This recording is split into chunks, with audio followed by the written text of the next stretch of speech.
Welcome back to this channel for practice problems for actuarial exams. My name is Krzysztof Ostaszewski. You can find information about me at smarturl.it/Jedi.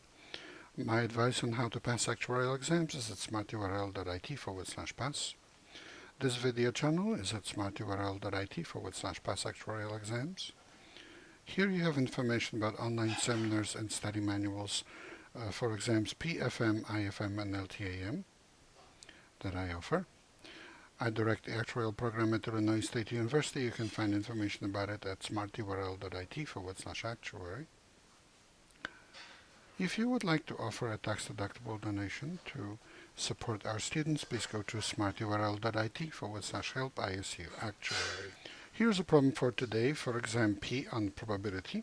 Suppose that one observation x is taken on a random variable x with density function f sub x of x, given that theta is equal to lowercase or whatever, theta, is 2x over 1 minus theta squared for x between theta and 1, and 0 elsewhere. And suppose that the prior density function for capital theta is f sub theta of that lowercase theta is 4 theta times 1 minus theta squared for theta between 0 and 1, and 0 elsewhere. What is the expected value of the big theta, the random variable, not its specific value, the small or lowercase theta? So E of theta given that x is equal to x. And here's the solution. So based on what we are given, we see that theta has to be between 0 and 1, and for a given value of theta, x is between theta and 1. By the definition of conditional density for x between theta and 1, expected value of theta, given that x is equal to x, is the integral over all possible values of theta times the density of big theta as a function of theta for given that x is equal to x d theta. Okay. Well, the possible values of theta, they are between 0 and 1, but given that x is greater or equal to theta, theta cannot exceed x, so this becomes the integral from 0 to x of theta times f sub theta of theta given that x is equal to x d theta. Okay, and then we write the definition of conditional density, and that's equal to f sub x theta of x theta over f sub x of x. So we're taking the integral from 0 to x of theta times f sub x theta of x theta divided by f sub x of x d theta. And then we flip the conditional probability, because this is a bit like a Bayes theorem question, because we are given that conditional probability of probability density function of x given theta. So this is the integral from 0 to x of theta times f sub x of x given theta is equal to theta times f sub theta of theta. Now, of course, that product is equal to the joint density by the definition of conditional density. And f sub x of x is the integral over all possible theta of f sub x theta of x theta d theta by the definition of marginal density. Okay.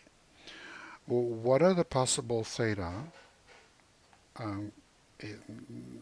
for this situation that we have for given x? Well, we actually talked about it, that if x is given, then theta runs from 0 to x, given what we have in the conditions for the problem.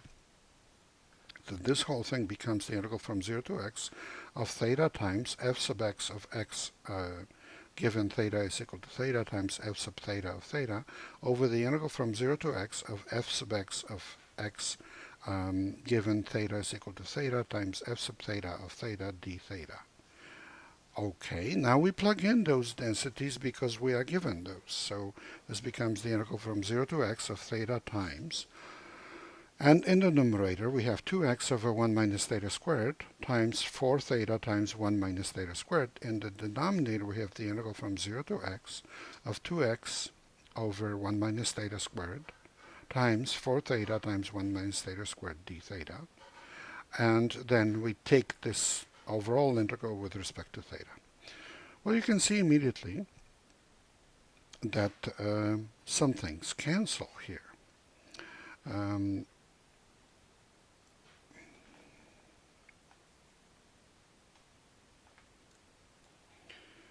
And after things cancel out, what we end up with is the integral from 0 to x of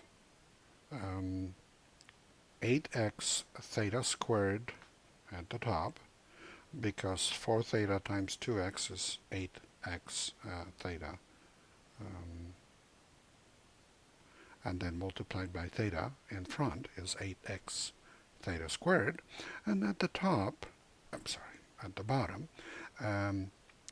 we would have 2x times 4 theta, so that's 8x theta, and 1 minus theta squared cancels with 1 minus theta squared. So this becomes the integral from 0 to x of 8x theta squared over the integral from 0 to x of 8x theta d theta. Okay. The bottom integral, we can write it as 8x, which is a constant with respect to theta, times 1/2 theta squared, evaluated from theta equal to 0 to theta equal to x. And then if we calculate this at 0, the value is 0, so we end up with 1/2 times 8, so it's 4 x times x squared, so 4x squared here, and the top stays 8x theta squared. So it's the integral from 0 to x of 8x theta squared over 4x cubed d theta. Okay, 8 over 4 is 2. X cancels out with x cubed, leaving only x squared, and this becomes the integral from 0 to x of 2 theta squared over x squared d theta. Then this x squared is just a constant with respect to theta, so 2 over x can be factored out, and the integral of theta squared is 1/3 x cubed, so we evaluate 2/3, we calculate this expression equals 2 over 3x squared times theta cubed. Theta squared integrates to 1/3 theta cubed. We put that third in front, and we just evaluate theta cubed from 0 to x, and of course that's just x cubed. And x cubed divided by x squared is x, so this comes out to be just 2x, which is answer C. Please remember, this is copyrighted material. The problem itself belongs to the Society of Actuaries. The solution is mine. Good luck in your studies, and good luck on the test.